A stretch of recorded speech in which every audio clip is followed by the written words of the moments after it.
गणपती बाप्पा न येतात न जातात. ते काळाच्या आधीही होते आणि काळाच्या नंतरही राहतील. गणेशोत्सव हा फक्त एक सण नाहीये, तो आपल्या जीवनाचं प्रतीक आहे.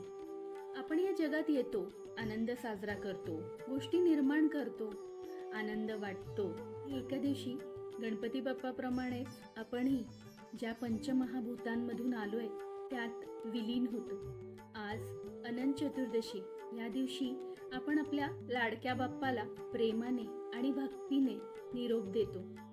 ही विसर्जनाची विधी त्याला आपल्यापासून लांब करण्याची नाही, तर आपल्याला स्मरण करून देणारी आहे की बाप्पा कधीच कुठेच जात नाही. मूर्ती पाण्यात नक्कीच विरघळते, पण तत्व मात्र सदैव शाश्वत आहेत, अनंत आहेत. अनंत चतुर्दशी आपल्याला शिकवते, जीवन हीच एक यात्रा आहे. निराकारातून आकारात आणि